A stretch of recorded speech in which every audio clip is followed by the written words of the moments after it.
Hello everyone, hi this is Mitali. Welcome to evidyarthi.in। कैसे हैं आप सब एंड कैसे लग रहे हैं हमारे क्वेश्चंस? कितना आपकी अंडरस्टैंडिंग अभी तक बन पाई है मुझे जरूर बताइए कमेंट सेक्शन में। Now moving on to the question number 7। बहुत इंटरेस्टिंग क्वेश्चन है क्योंकि 3 पार्ट्स में भी गिवन है एंड एग्जैक्टली इंटरेस्टिंग इसलिए है क्योंकि एग्जाम में आने के काफी चांसेस हैं। ठीक है, सो एक बार देखते हैं और धीरे धीरे से समझते भी हैं।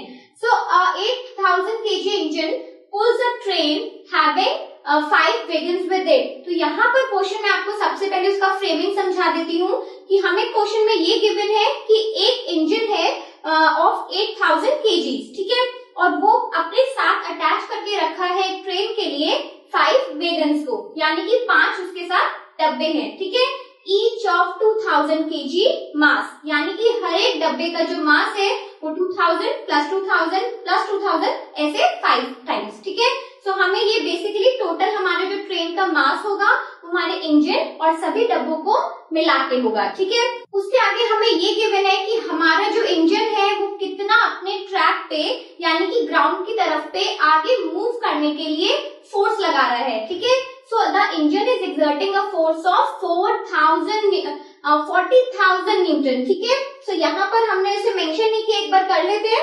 Okay, we have the force of the engine is 40,000 newton and then क्योंकि हमारा जो ट्रैक है यानी कि ग्राउंड है वहां से अपोजिंग फोर्स यानी कि फ्रिक्शनल फोर्स जरूर मिलना है, तो वो कितना गिवन है 5000 न्यूटन। ठीक है, सो फर्स्ट पार्ट में हमसे ये पूछा जा रहा है that find out the net accelerating force, यानी कि हमें नेट फोर्स निकालना है।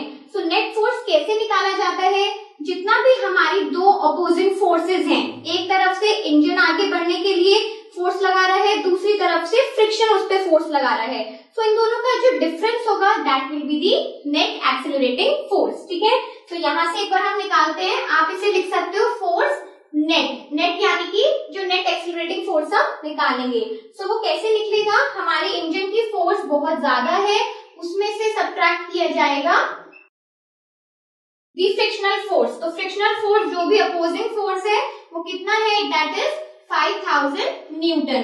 तो अगर आप इसे सॉल्व करेंगे then you will get 35,000 newton. So this would be the net accelerating force. ठीक है, इस तरीके से बाकी की पार्ट्स में भी हमें निकालना है, बट एक चीज हमें इस क्वेश्चन में जरूर ध्यान रखनी है कि हमसे अगर फोर्स पूछा गया है, बाकी पार्ट्स में भी हम देखेंगे कि फोर्स के बारे में हमसे पूछा गया है, तो फोर्स तब तक नहीं निकाला जा सकता जब तक मुझे पूरा टोटल मास नहीं पता है। इसलिए मैंने यहाँ पर पहले ही अपने क्वेश्चन में ट्रेन का टोटल मास निकाला है। कैसे करा है? We know the mass of the engine plus we know कि पूरे ट्रेन में 5 डब्बे और जुड़े हुए हैं और हर डब्बे का जो मास हमें गिवन है दैट इज 2000। तो दोनों को अगर हम ऐड कर देंगे यहाँ पर 5 into 1000 मतलब कि टोटल 5 डब्बों का वेट हमारे पास आ जाएगा। ठीक है, सो क्या हो जाएगा? Total 18,000 kg। So that will be the mass of the train. Okay, so now we're proceeding with the next part.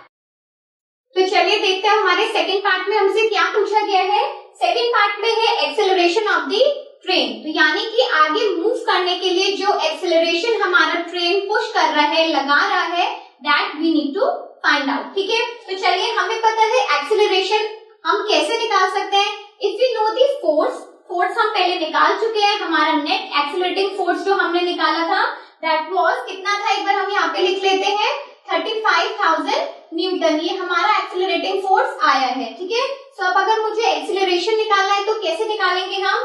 We know that force is equals to mass into acceleration.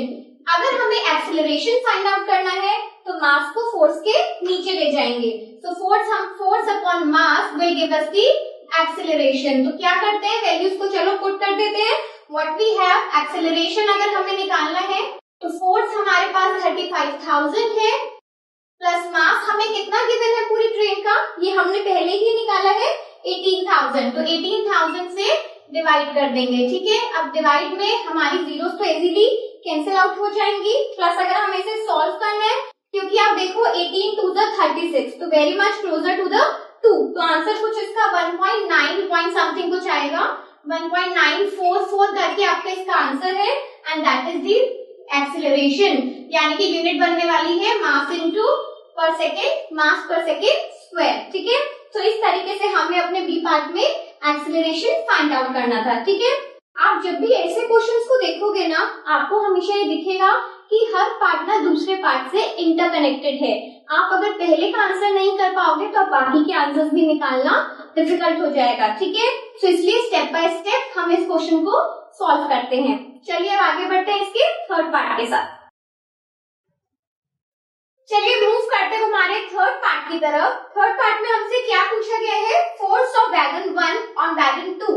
यानी कि अगर हमारे ट्रेन के हमने देखे हैं कि 5 डब्बे हमें शो किए हैं, तो पहले डब्बे का जो फोर्स है वो सेकंड पे कितना लग रहा है, we need to find that. ठीक है, तो सबसे पहले ना हम इसे थोड़ा सा पिक्चर से समझते हैं कि पूछा क्या गया है और निकालना कैसे है।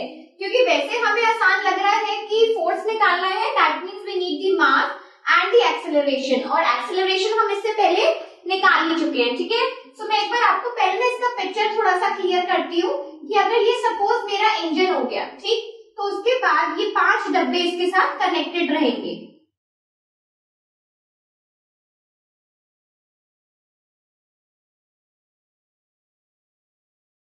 अब ये कोई डब्बे कुछ ना कुछ पतले बन रहे हैं, सो प्लीज ड्राइंग पे जाने की जरूरत नहीं है, उसका एग्जाम है भी नहीं। ठीक है, तो अपनी भी ड्राइंग पे ज्यादा ध्यान देने की जरूरत नहीं है, सिर्फ यहाँ पर देखो कि मैं क्या समझा रही हूँ।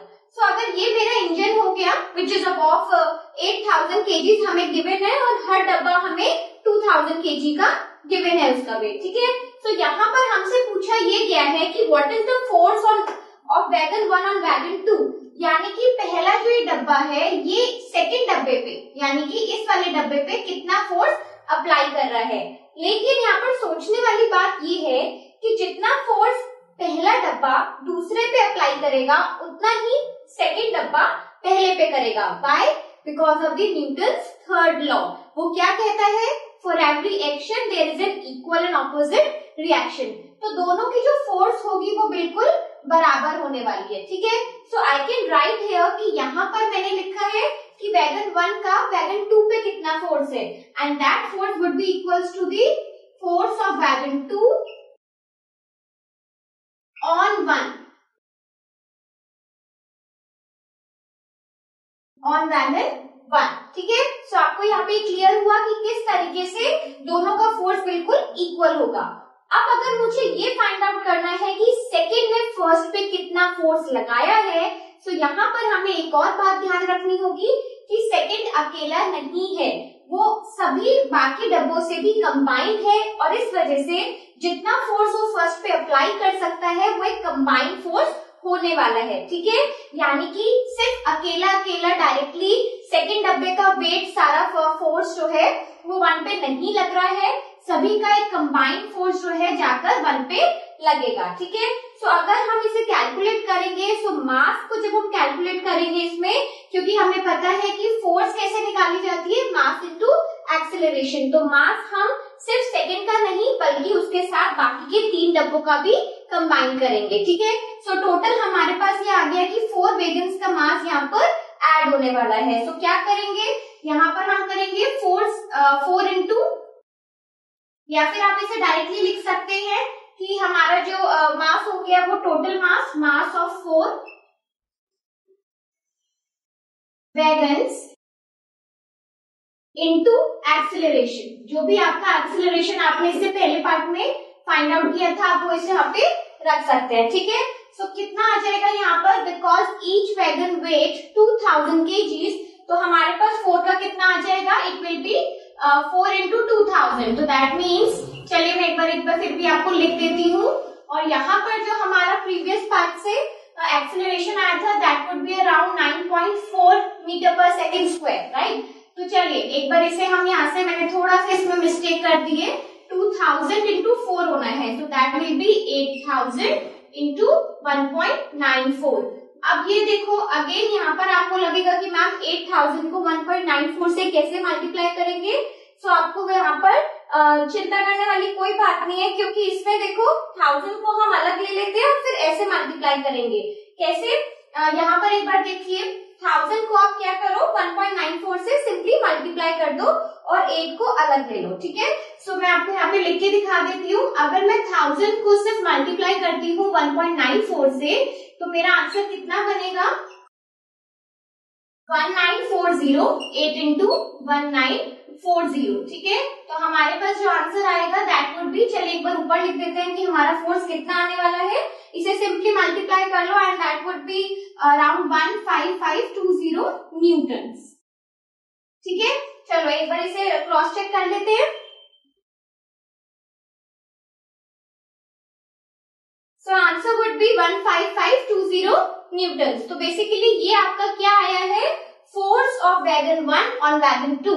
तो यानी कि क्योंकि दोनों का जो फोर्स है आपस में इक्वल होने वाला है, we very well know that by the Newton's third law. तो इस वजह से अगर मैं इसके ऊपर इसका फोर्स नहीं भी निकाल पा रही हूँ, कोई प्रॉब्लम नहीं है, हम क्या कर सकते हैं, पूरों का, इन चारों का कंबाइंड जो फोर्स है मास के साथ कैलकुलेट कर सकते हैं, ठीक है। तो चलिए ये हो गया हमारा इसका third part. Now moving on to the next question, stay tuned with us, up till then bye.